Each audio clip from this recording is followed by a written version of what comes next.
Bom dia, irmãos! Como é bom estar com vocês, mesmo online, para juntos cultuarmos ao nosso Deus. Nós teremos 10 dias de isolamento intenso para conter a propagação do vírus, do Covid-19. E eu sei que sempre vem em nossas mentes questionamentos que muitas vezes não temos a resposta. Mas quero ler um texto para a nossa edificação, para que juntos, mesmo que não tenhamos a resposta aos questionamentos, tenhamos paz. O texto se encontra em Filipenses 4, dos versículos de 4 a 8, que diz: Alegre-se sempre no Senhor. Novamente direi, alegrem-se. Seja a amabilidade de vocês conhecida por todos. Perto está o Senhor. Não ande ansiosos por coisa alguma, mas em tudo, pela oração e súplicas e com ação de graças, apresentem seus pedidos a Deus. E a paz de Deus, que excede todo entendimento, guardará os seus corações e as suas mentes em Cristo Jesus. Finalmente, irmãos, tudo que for verdadeiro, tudo que for nobre, tudo que for correto, tudo que for puro, tudo que for amável, tudo que for de boa fama, se houver algo de excelente ou digno de louvor, pense nessas coisas. O texto que lemos fala de alegria, fala de amor pelas pessoas, ansiedade, como vencê-la, a paz de Deus que deve guardar o nosso coração e fala sobre o que deve estar na nossa mente. Quero frisar essa última parte que está no versículo 8, onde nos orienta a deixar que somente coisas excelentes e dignas de louvor povoar nossa mente. Irmãos, vamos nesse isolamento nos dedicar em aprofundar nosso relacionamento com Deus. Quando a dor, cansaço, medo e os questionamentos vierem, lembremos desses versículos que traz cura ao nosso coração. Quero orar por vocês. Vamos juntos em casa agradecer e clamar ao Senhor para o que diz no versículo, para o que diz no versículo aconteça em nossas vidas. Oremos.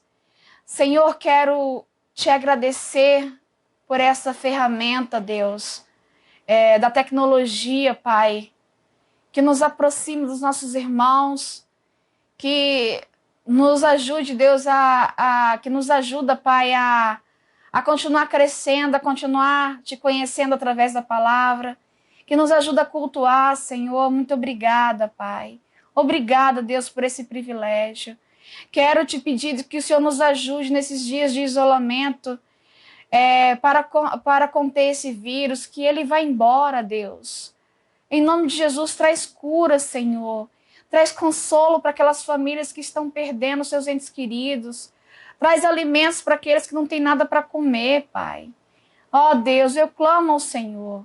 Que nesses dias, ó Pai, seja o que sentimos, ó Pai. Que a Tua palavra povoe nossa mente. Que a Tua palavra nos encha de alegria. Que a Tua palavra nos traz renovo, Pai. Nos ajude, Deus. São dias difíceis, Senhor. E nós queremos sentir a Tua paz, sentir o Teu amor, sentir a Sua presença forte em nós, ó Pai. E na casa de cada irmão que está nos assistindo. Deus, muito obrigada. Muito obrigada por não desistir de nós. Muito obrigada por nos acolher nesses dias, ó Pai. Nunca deixe faltar nada na mesa, na casa de ninguém, Senhor. Eu oro em nome de Jesus. Amém.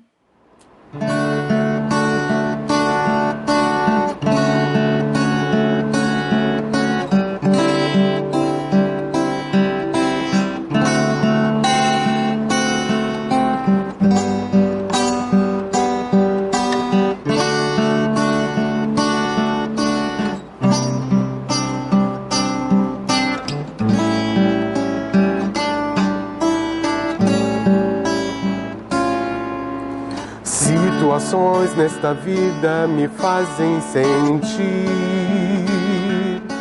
que não sou forte a ponto de até resistir. Nesses terríveis momentos, os maus pensamentos me querem levar Há um extremo de vida que o meu equilíbrio se deixa enganar. Instantes que se prolongam tentando mudar tudo que já se fez novo, pois Cristo mudou. Tentando hoje trazer o que eu tento esquecer. Sou vencedor e ninguém poderá me deter. Não, não, pois eu sei que jamais eu provado serei, além do que eu possa suportar. E se ainda eu cair e pensar que é o fim, Jesus me ergue e segue junto a mim. Pois eu sei que jamais eu provado serei, além do que eu possa suportar.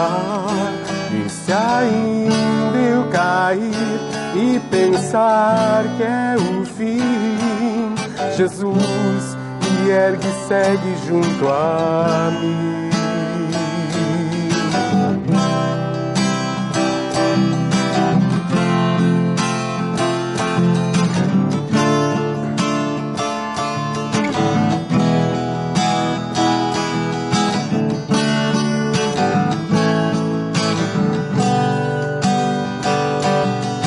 Jesus me ergue, segue-se. Jesus me ergue, segue-se. Jesus me ergue, segue junto a mim. Jesus me ergue, segue-se. Jesus me ergue, segue-se. Jesus me ergue, segue junto a mim. Jesus me ergue, segue-se. Jesus me ergue, segue-se. Jesus me ergue, segue junto a mim.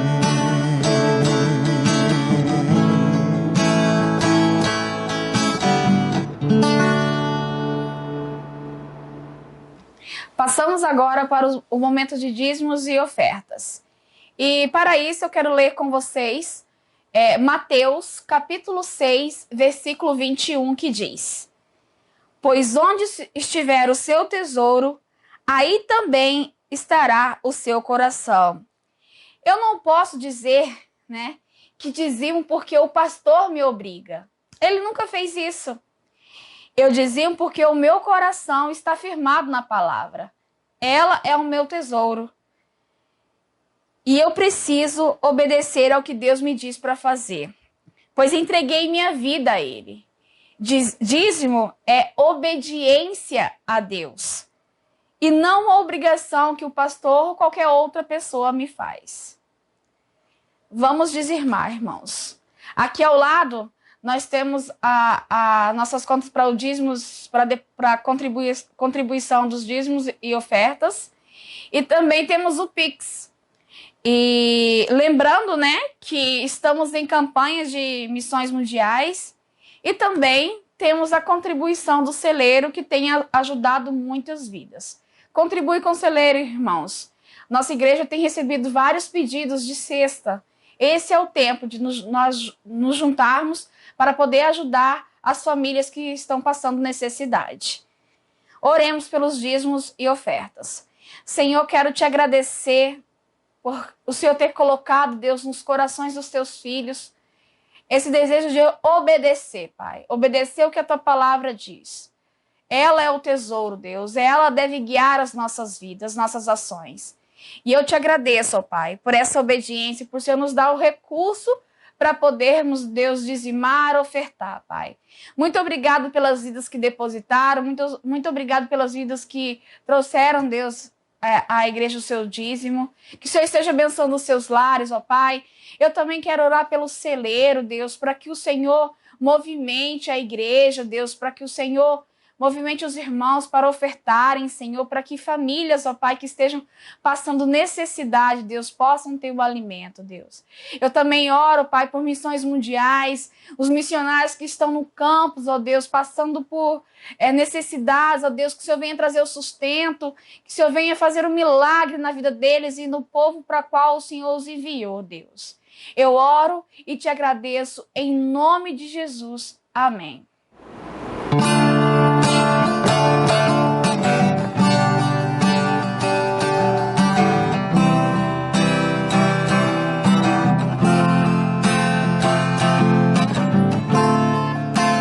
Sei que os teus olhos, sempre atentos, permanecem em mim. E os teus ouvidos estão sensíveis para ouvir meu clamor. Posso até chorar, mas a alegria vem de manhã. És Deus de perto e não de longe, nunca mudastes, tu és fiel. Eu sei, Senhor, Deus de aliança, Deus de promessas, Deus que não é homem pra mentir. Tudo pode passar, tudo pode mudar, mas tua palavra vai se cumprir. Sei que os teus olhos, sempre atentos, permanecem em mim.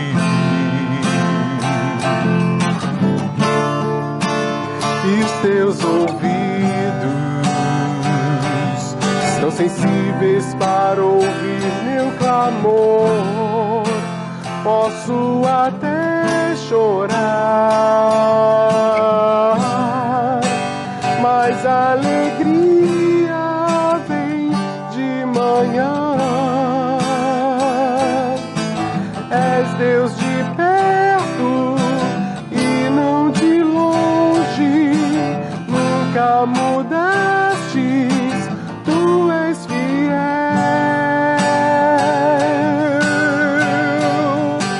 Deus de alianças, Deus de promessas, Deus que não é homem pra mentir. Tudo pode passar, tudo pode mudar, mas tua palavra vai se cumprir. Deus de aliança, Deus de promessas, Deus que não é homem pra mentir. Tudo pode passar, tudo pode mudar, mas tua palavra vai se cumprir. Posso enfrentar o que for, eu sei que lutas por mim, seus planos não podem ser frustrados. A minha esperança está nas mãos do grande eu sou. Meus olhos vão ver o impossível acontecer.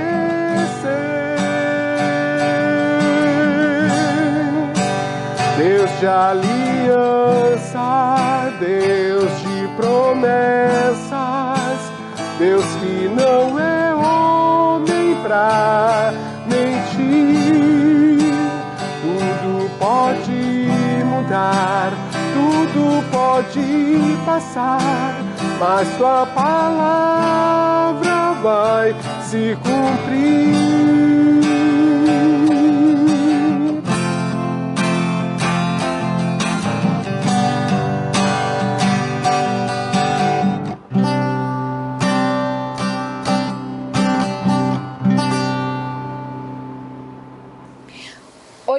noite estaremos encerrando nossas promoções de missões mundiais nos cultos. Mas você terá até o dia 11 de abril para fazer suas ofertas. Assista agora um breve vídeo com o diretor executivo de missões mundiais, o pastor João Marcos, onde ele nos diz do porquê fazemos missões, por que devemos nos envolver com missões. E logo após estaremos orando com as crianças e aproveite também depois para aprender o hino da campanha. Que Deus abençoe. Viva o poder de transformar. O apóstolo Paulo, mais uma vez, fala sobre poder. Ele nos diz o seguinte em Efésios capítulo 3, versículo 20. Aquele que é capaz de fazer infinitamente mais do que tudo que pedimos ou pensamos, de acordo com o seu poder que atua em nós, a ele seja a glória na igreja e em Cristo Jesus por todas as gerações, para todos sempre. Amém. O seu poder que atua em nós. Nós não fazemos missões porque somos bons, porque somos poderosos, porque temos uma organização poderosa. Não. Nós fazemos missões porque o poder de Deus atua em nós. Nós vivemos por este poder. É este poder que nos mantém. Temos passado tantas lutas. Dólar alto, pandemias ao longo da história, guerras, problemas, mas o poder que atua em nós faz com que persistimos até hoje e continuaremos, pois queremos honrar aquele que age em nós com o seu poder. Viva o poder de transformar.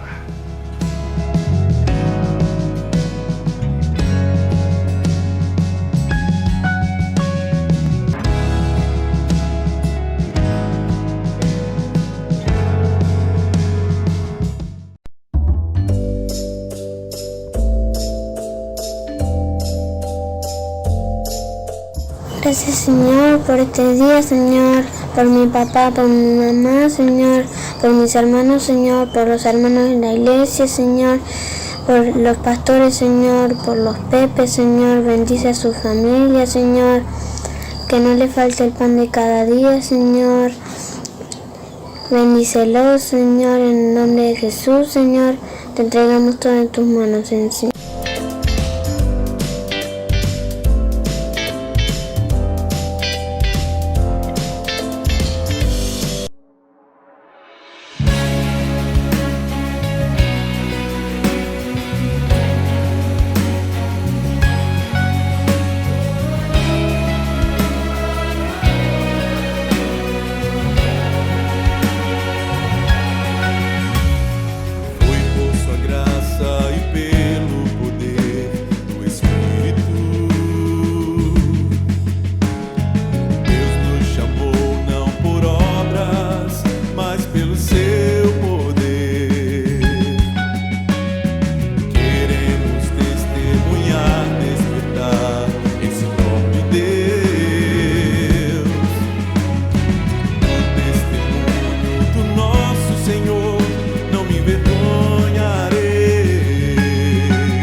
e aflições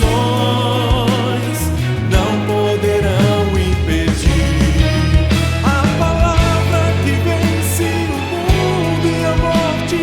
Cristo Jesus é poder. Viva! Jesus é poder. Para todo que crê, ao cativo liberdade e ao mundo transformação. Viva! Jesus é poder. Vida para todo que crê, para o ferido a cura, do aflito a esperança e para todos Jesus é poder.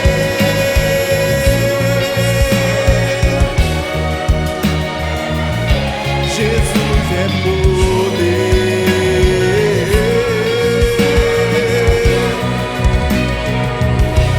Jesus é poder.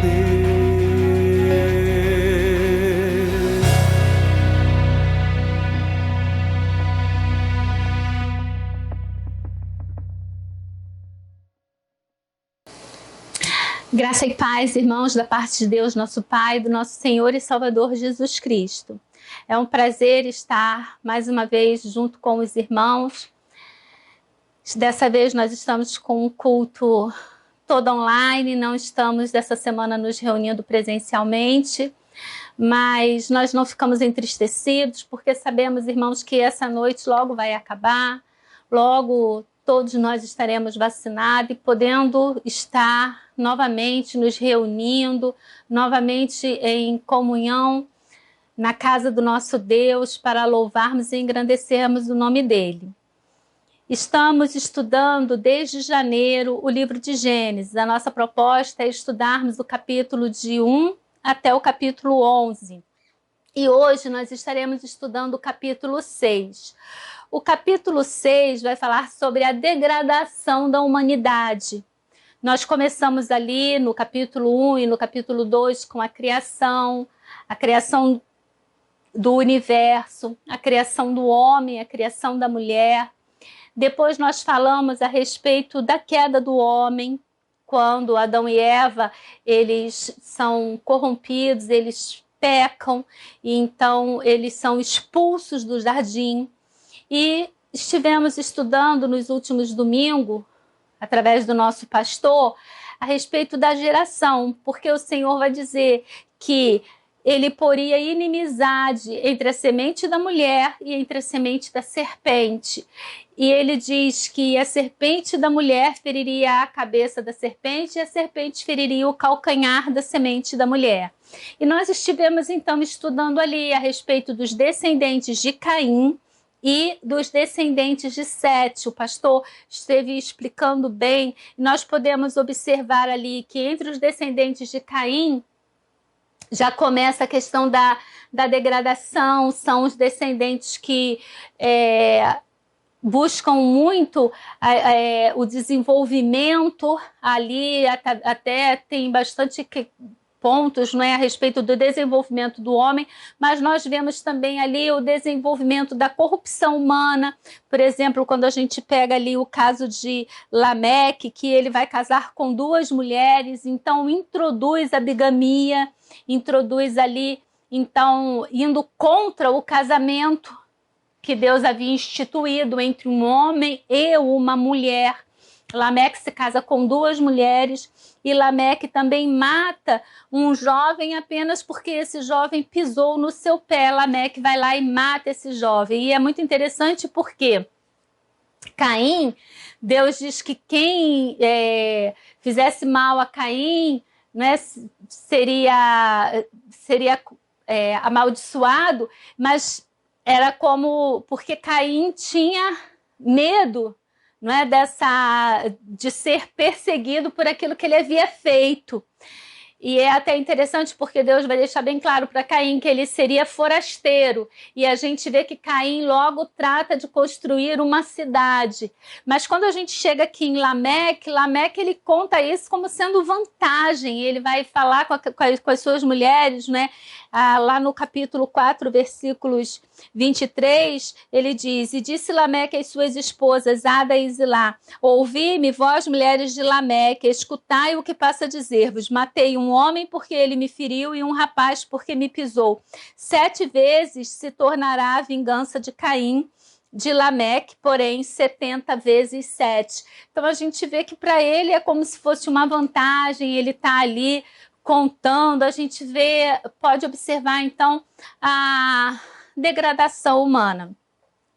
No capítulo 5, vai falar sobre os descendentes de Sete, e quando a gente chega aqui no capítulo 6, o texto que nós estaremos lendo agora, a gente vê que vai ocorrer uma interseção entre as duas sementes, a semente da mulher e a semente da serpente. E aí ocorre a degradação humana, a ponto de Deus olhar para a humanidade e dizer: eu me arrependo de ter criado o homem, não é? De ter criado o mundo. Vamos ler então o texto que está aqui em Gênesis capítulo 6. Nós vamos ler os versículos de 1 a 8, é o que estaremos estudando hoje.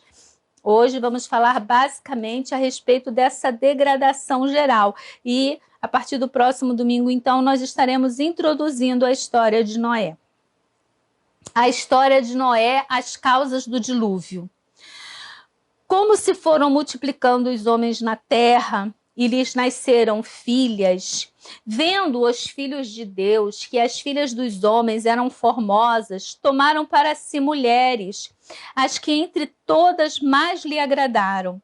Então disse o Senhor: o meu espírito não agirá para sempre no homem, pois este é carnal e os seus dias serão 120 anos.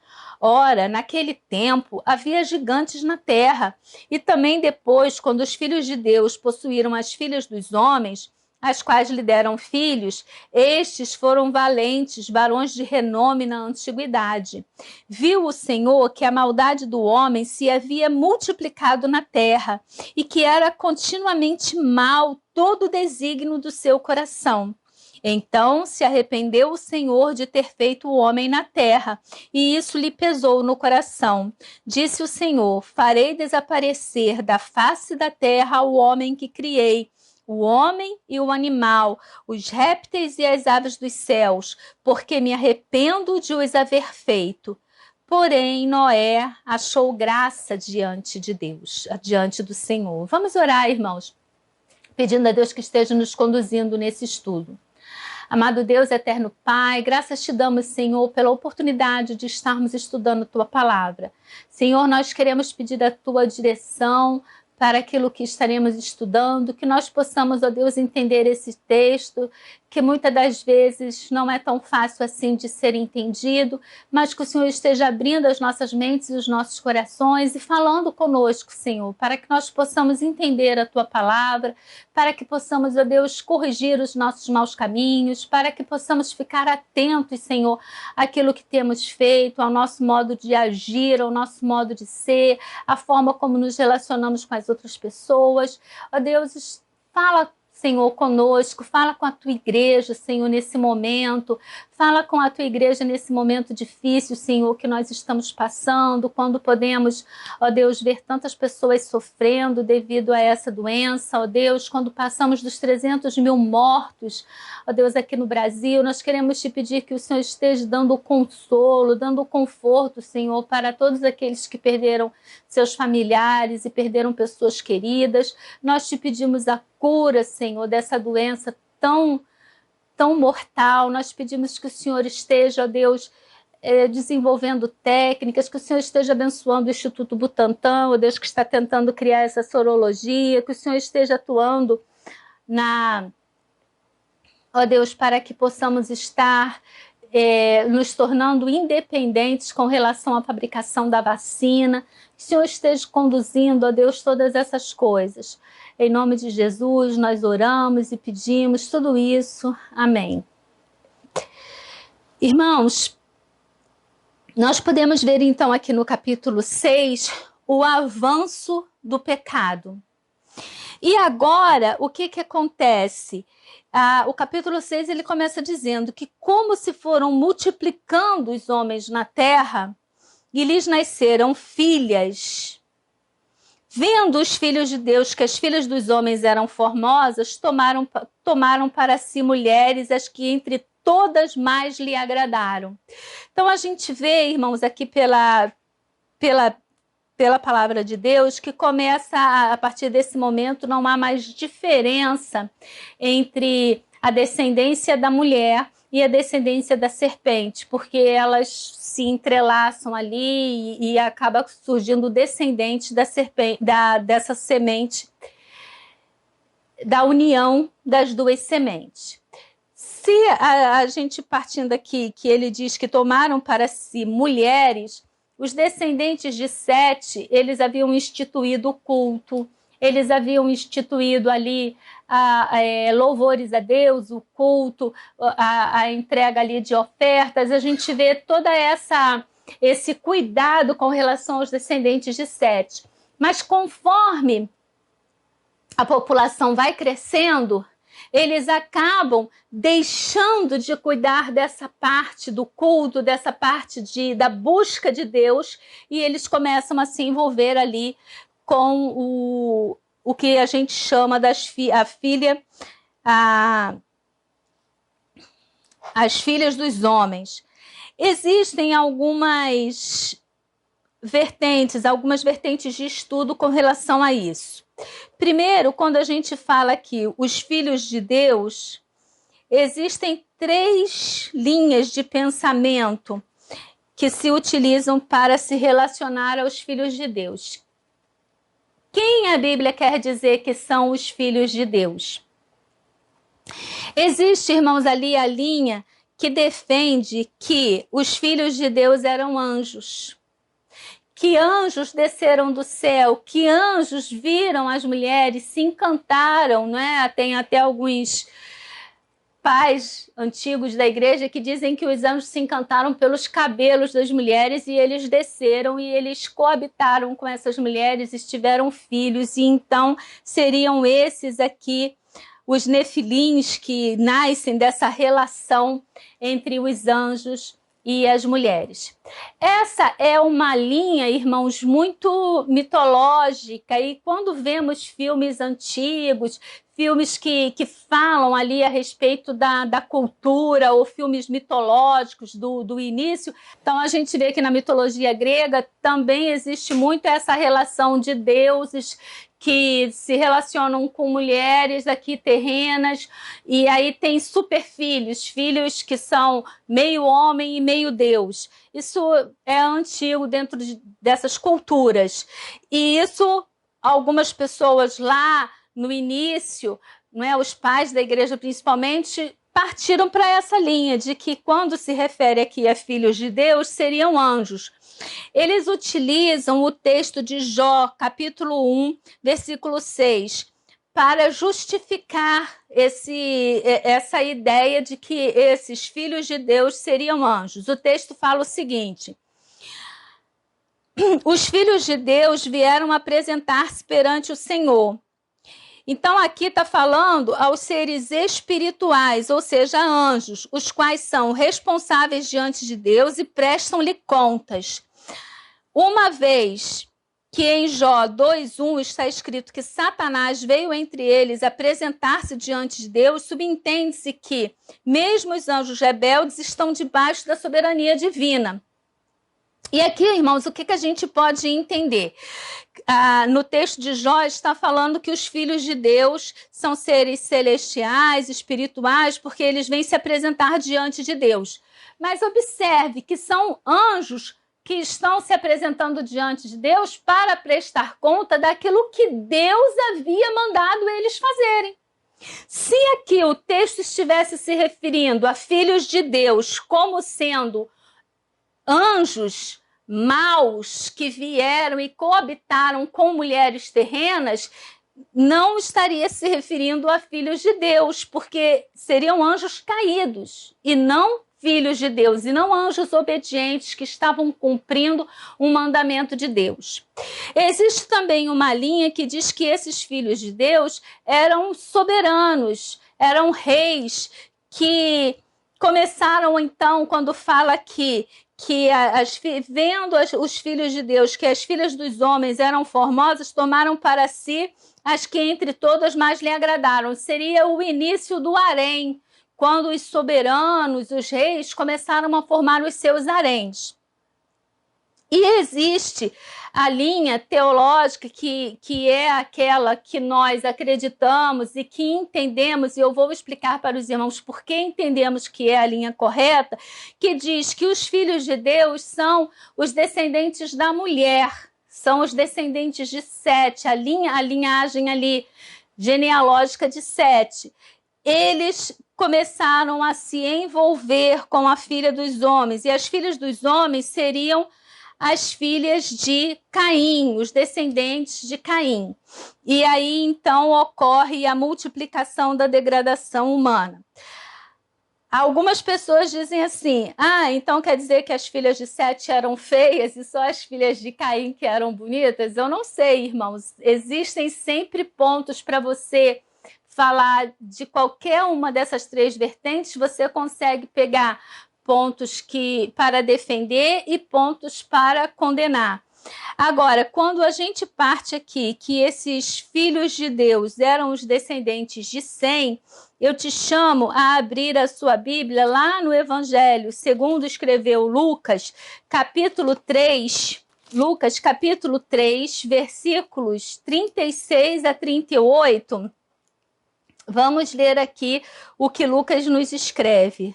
Lucas 3, versículo 36 a 38. Olha como Lucas vai traçar a genealogia desde Jesus, levando até, partindo aqui do versículo 36, 35, que a gente vai estar lendo, 36 que a gente vai começar a ler, ele vai levar até Adão, e aí ele termina dizendo filhos de Deus. Observe só o que ele vai dizer. Naor, filho de Serugue, Serugue, filho de Ragal, Ragal, filho de Falaque, este filho de Éber, filho de Sala, Sala, filho de Cainã, Cainã, filho de Arfaxade, Arfaxade, filho de Sem, este filho de Noé, filho de Lameque, Lameque, filho de Metusalém, Metusalém, filho de Enoque, Enoque, filho de Jared, este filho de Maalalel, filho de Cainã, Cainã, filho de Enos, Enos, filho de Sete, este filho de Adão, filho de Deus. Então é com base nisso aqui que a gente entende que quando a Bíblia aqui no capítulo 6, Moisés diz que vendo os filhos de Deus, ele não está se referindo nem a anjo e nem a monarcas, mas ele está se referindo aqui aos descendentes de Sete. Então, marca aí na sua Bíblia a genealogia de Lucas, porque Lucas liga e ele termina justo aqui com essa expressão, filhos de Deus. Vendo os filhos de Deus, que as filhas dos homens eram formosas, e aqui então as filhas dos homens seriam as descendentes de Caim, tomaram para si mulheres, as que entre todos mais lhe agradaram. Aqui também a gente começa a entender que a degradação, porque os descendentes de Sete, eles tinham ali o culto, eles adoravam a um único Deus, ele tinha ali toda a sua ligação espiritual com Deus. Os descendentes de Caim, com certeza, já haviam criado ídolos, tinham os deuses aos quais eles adoravam, e quando se unem, e a gente vê aqui que são as mulheres, a relação genealógica se dá por meio dos homens de Sem com as mulheres de Caim, então a gente vai ver que essas mulheres é que vão estar criando as crianças, que vão estar educando, ensinando, e aí a gente começa a ver a forma como a degradação se dá. A gente defende também, irmãos, que esses filhos de Deus são os filhos de Sem, até pelo contexto do livro, o contexto do texto. A gente observa que os capítulos 4 e 5, Moisés, ele se detém em falar da genealogia. Ele se detém em falar ali dos descendentes de Sem, dos descendentes de Caim, daquilo que eles fizeram, falando ali que os descendentes de Sete, eles fizeram o culto, começaram a adorar a Deus. Vai falar a respeito de Enoque, que andou com Deus e depois Enoque não foi mais visto. Vai falar de Metusalém, que ele vai viver, não é, vários anos de sua vida, é o homem que mais tempo de vida tem. Então a gente vê ali todo um cuidado de Moisés em estar falando do lado espiritual dos descendentes de Sete. E, por outro lado, Moisés também vai ter todo um cuidado de estar falando de tudo aquilo que os descendentes de Caim estavam aprontando e começando a realizar. Por isso que quando chega aqui no capítulo 6, nós podemos entender perfeitamente que agora Moisés está dizendo o quê? Que em determinado momento a população ela cresce tanto e eles começam a interagir os descendentes de Sete com os descendentes de Caim, de repente trocando, irmãos, trocando ciência, trocando aprendizado, ensinando um ao outro as técnicas de sobrevivência. Então, acaba havendo uma relação entre eles e há ali, então, os filhos de Deus coabitam com a filha do homem e surge, então, essa degradação humana, ela aumenta de tal ponto que a gente chega aqui no capítulo 6 e a gente vê Deus olhando e dizendo: eu me arrependo de ter criado o homem. É interessante também quando a gente estuda esse texto, porque a gente vê que, assim, uma observação que eu coloquei aqui, que eu esqueci de falar para os irmãos, é que com relação a dizer que os filhos de Deus são anjos, a gente tem o texto em que Jesus ele vai dizer que os anjos eles não se casam nem se dão em casamento, quando ele vai dizer que nós, na nossa vida futura, seremos seres espirituais e que seremos como os anjos, que não se casam nem se dão em casamento.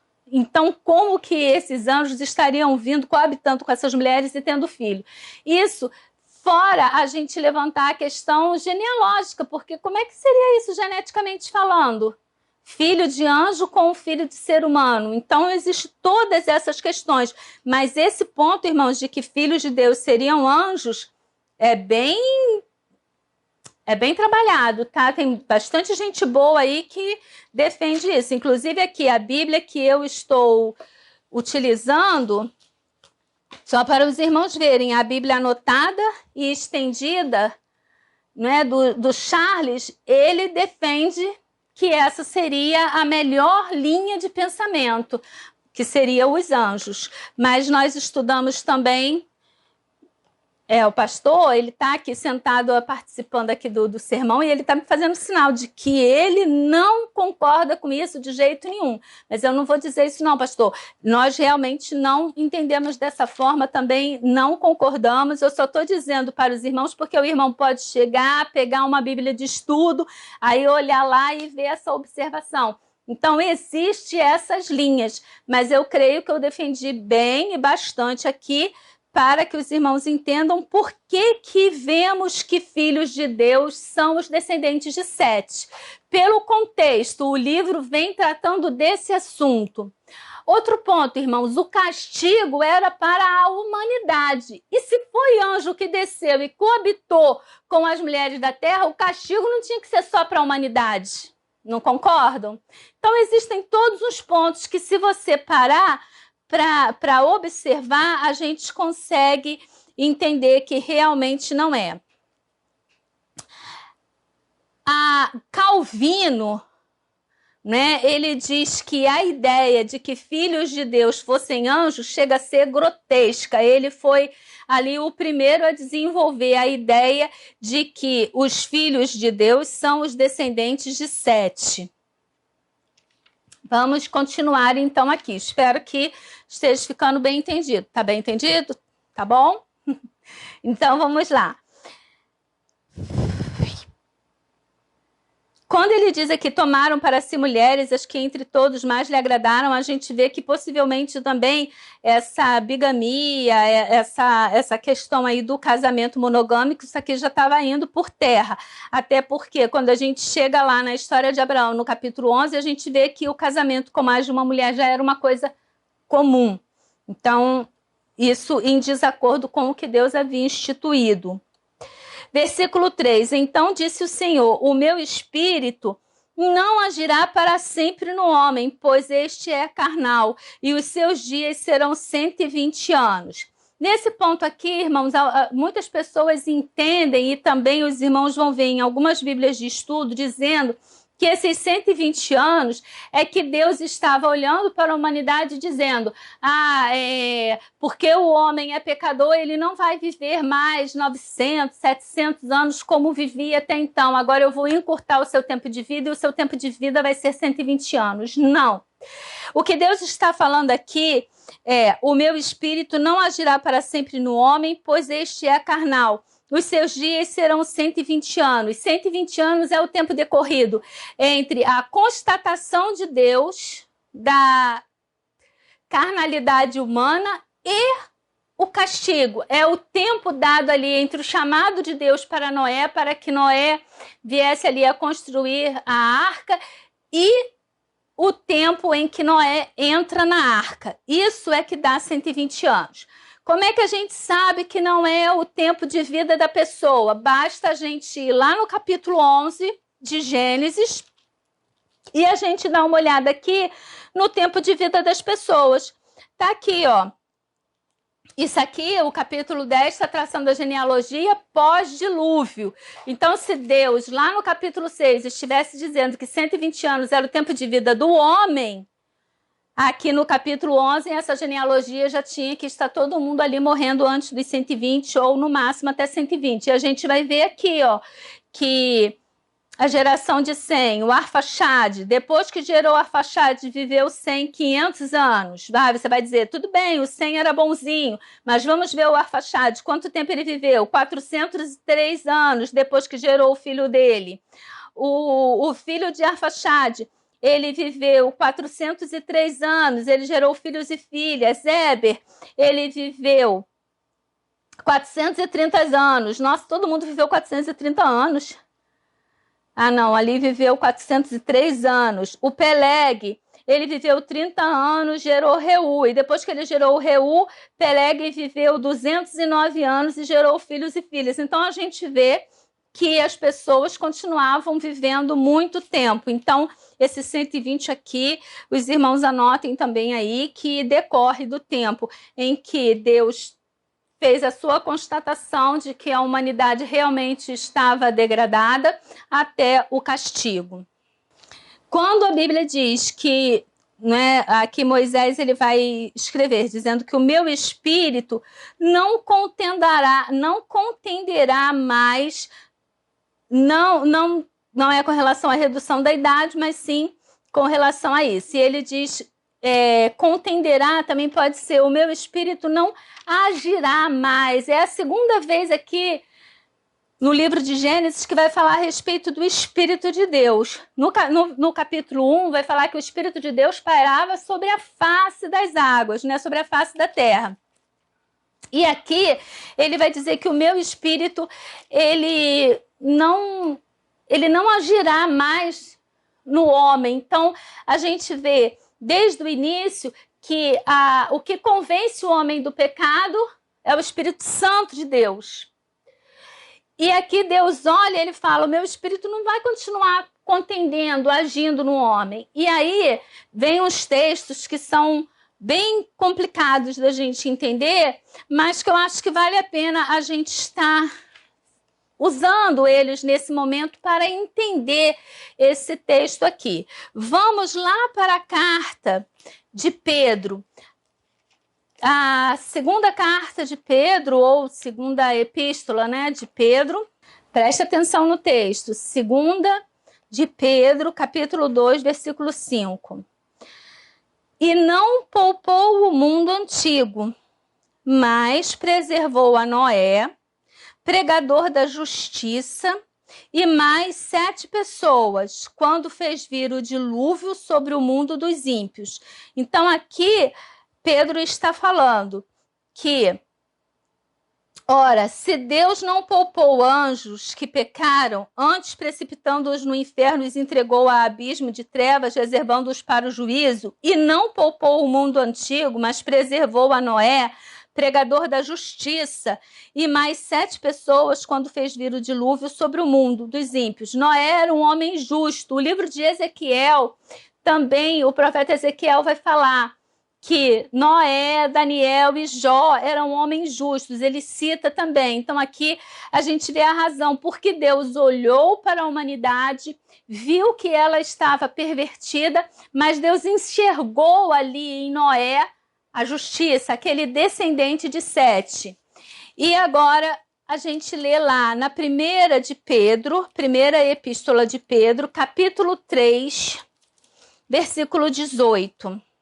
Vamos ler a partir do versículo 17. Ele diz assim, olha: porque se for da vontade de Deus, é melhor que sofrais por praticardes o que é bom do que praticando o mal. Pois também Cristo morreu uma única vez pelos pecados, o justo pelos injustos, para conduzir-vos a Deus. Morto, sim, na carne, mas vivificado no espírito, no qual também foi e pregou aos espíritos em prisão, os quais, noutro tempo, foram desobedientes, quando a longanimidade de Deus aguardava nos dias de Noé, enquanto se preparava a arca, na qual poucos, a saber, 8 pessoas, foram salvas através da água. Existe uma máxima que diz que a melhor guia para estudarmos a Bíblia é a própria Bíblia. E estamos fazendo um link aqui entre aquilo que Pedro está falando lá na sua epístola e aquilo que está registrado lá em Gênesis 6. Então ele está falando aqui, porque Cristo morreu uma única vez pelos pecados do justo pelos injustos, para conduzir-nos a Deus. Mortos, não é? Morto na carne, mas vivificado no espírito, no qual também foi e pregou aos espíritos de prisão. Aí aqui ele está falando lá daquelas pessoas que quando Deus diz, o meu espírito não contenderá, não agirá mais nos homens, o seu tempo será de 120 anos. Durante aqueles 120 anos, Noé pregou para essas pessoas que Pedro está dizendo aqui que eram espíritos em prisão. Aquelas pessoas estavam presos no pecado, estavam ali amarrados naquela situação. E Deus deu a oportunidade para que Noé estivesse pregando. E ele diz que o espírito dele agiria durante aquele período de 120 anos e depois não agiria mais naquelas pessoas. E é isso que Pedro está falando aqui, no qual também foi e pregou aos espíritos em prisão, os quais noutro tempo foram desobedientes, aqueles descendentes lá, aquela união entre os filhos dos homens, entre os filhos de Deus e as filhas dos homens. desobedientes quando a longanimidade de Deus a aguardava nos dias de Noé. Quer dizer, longanimidade, a temperança, né? Deus dando ali tempo para que Noé pudesse pregar enquanto construía a arca e preparava a arca, nos quais poucos, a saber, 8 pessoas foram salvas através da água. E aqui vale até uma inferência, irmãos, é um pensamento meu. Eu até estive conversando com o pastor, ele disse que ele também pensa, porque quando a gente vê aqui que começa a narrar a descendência de Noé, vai dizer que Noé tinha 500 anos quando gerou Cã, Sem e Jafé. Irmãos, até pelo restante da genealogia, a gente vê que as pessoas não esperavam tanto tempo, e quando cita aqui, cita a genealogia, a linha daqueles que estavam ligados à semente, ou da mulher ou da serpente. Então, o entendimento aqui é que muito provavelmente Noé tivera outros filhos que se contaminaram com essas mulheres também, que se misturaram ali com o povo de então, que, como diz ali Pedro, não é espíritos em prisão, e que esses 3 filhos dele foram os que entraram com ele dentro da arca, a saber, 8 pessoas, porque eram esses 3 filhos de Noé e suas esposas, a esposa de Noé e o próprio Noé. Então, eu achei bem pesado ali, não é?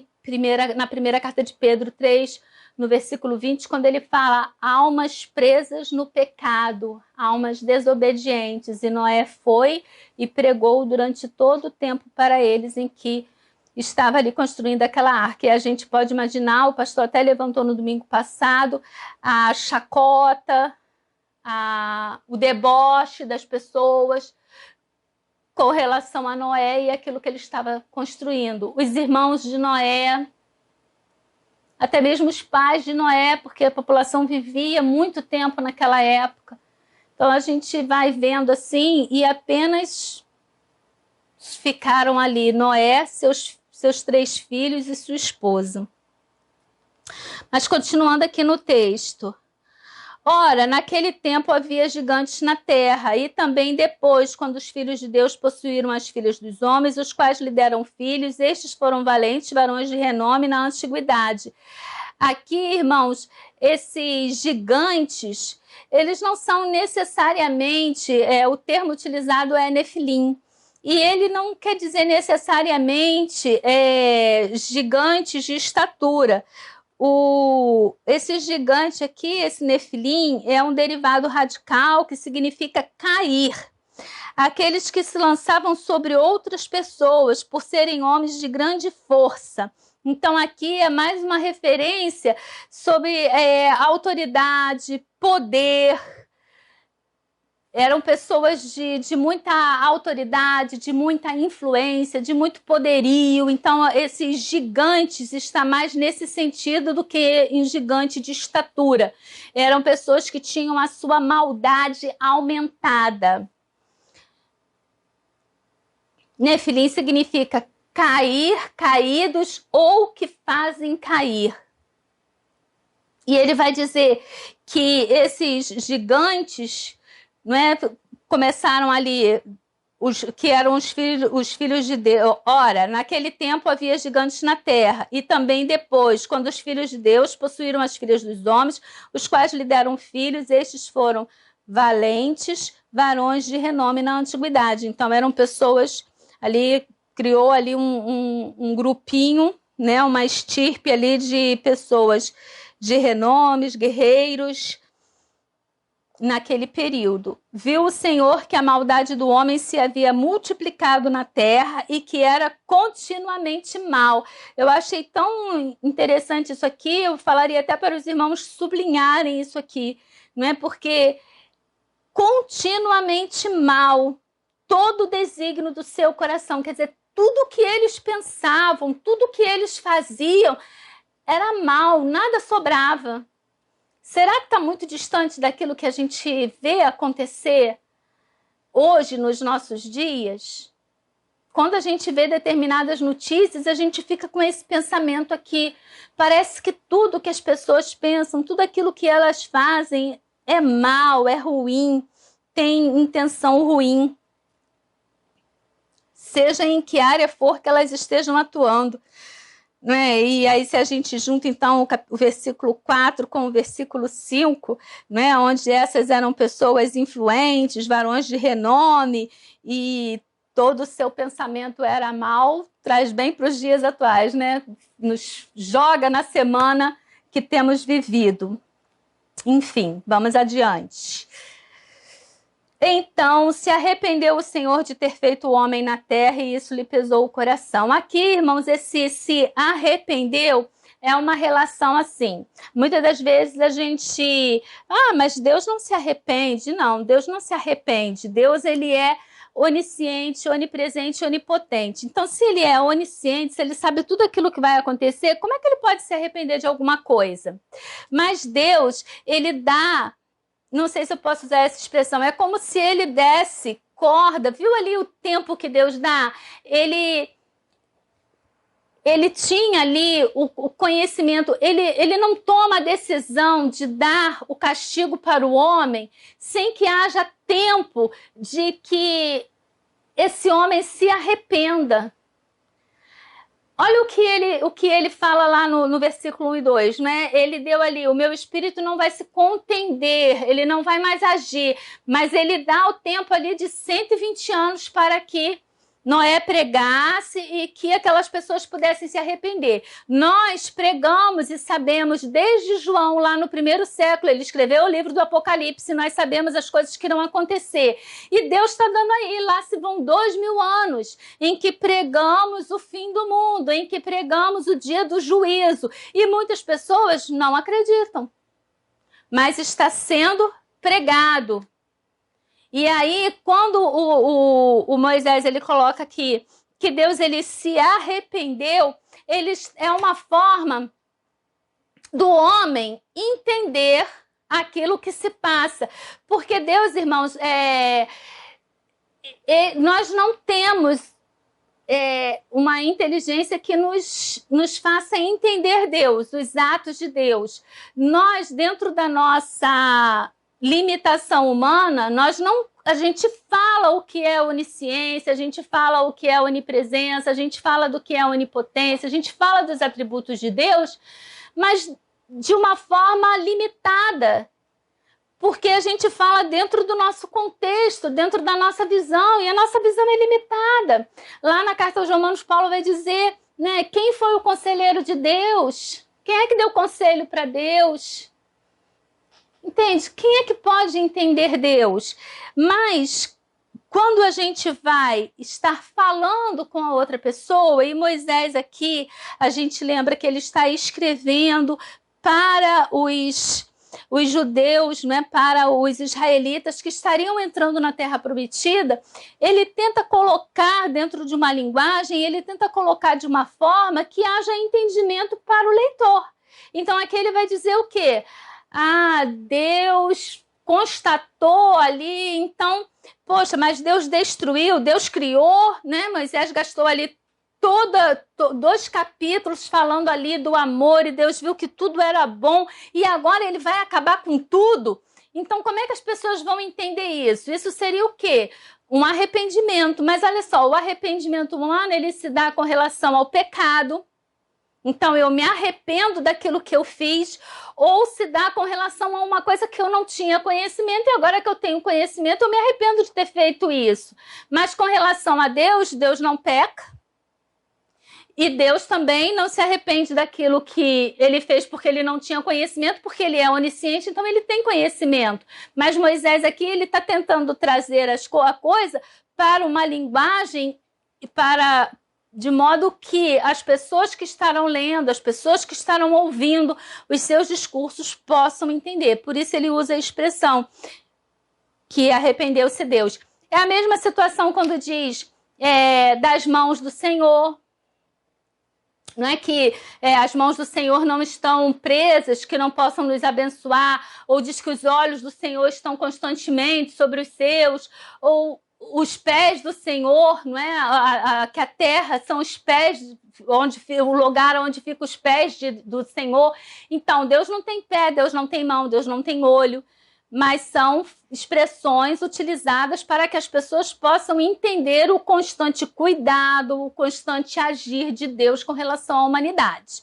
Eu espero que os irmãos estejam entendendo. Se estivéssemos presentes, eu estaria vendo a feição dos irmãos, vendo se os irmãos estão com cara de paisagem ou se estão balançando a cabeça em entendimento. Se os irmãos não entenderem, né, deixa aí no link aí da igreja, nos comentários do sermão, e que a gente volta a explicar esse ponto na próxima semana.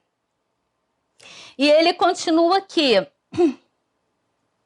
Disse o Senhor: farei desaparecer da face da terra o homem que criei, o homem e o animal, os répteis e as aves dos céus, porque me arrependo de os haver feito. Porém, Noé achou graça diante do Senhor. No próximo domingo, nós estaremos, então, irmãos, introduzindo a história de Noé em si, a questão ali da construção da arca, o tempo que ele levou, os detalhes, né, de Deus ali tratando com ele, e o início dessa nova civilização agora a partir de Noé. Mas é muito importante, irmãos, a gente ver, entra aqui essa questão, quando a gente fala,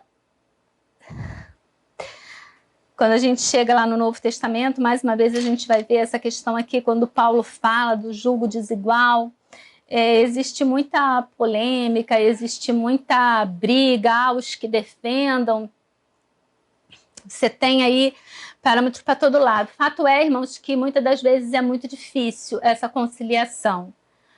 E se for para falar alguma coisa, eu diria, se dá para não se arriscar, não se arrisca. É melhor a gente tentar estar entre aqueles que o Senhor tem separado para nós. Vamos estar orando, então. Eu espero que o Senhor esteja falando, que haja entendimento da parte dos irmãos. Esse é um texto bem complicado, não é, de entendimento, mas se tiver ficado alguma dúvida por parte dos irmãos, eu peço que deixe aí no chat ou relacione aí nos comentários, que nós estaremos, então, observando e tratando no próximo domingo. Que o Senhor possa estar nos abençoando, nos dando um resto de domingo agradável, na presença dele. Amém. Queria estar salientando para os irmãos que no próximo domingo, dia 4, domingo de Páscoa, nós teremos o nosso culto. Na segunda-feira, o prefeito vai estar trazendo as novas diretrizes para a nossa cidade, mas dentro daquilo que ele colocou no cronograma, a igreja poderia estar se reunindo. Nós entendemos que não seria bom que estivéssemos nos reunindo, nem para que os nossos vizinhos estivessem observando, e também para que não houvesse prejuízo na saúde de algum irmão. Então, nós pedimos aos irmãos que fiquem em casa, os irmãos que estiverem em idade que se vacinem, mas no próximo domingo nós estaremos aqui reunidos para a celebração da Páscoa. No próximo domingo, dia 4 de abril, teremos a ceia e estaremos aqui celebrando a Páscoa do Senhor. Amém.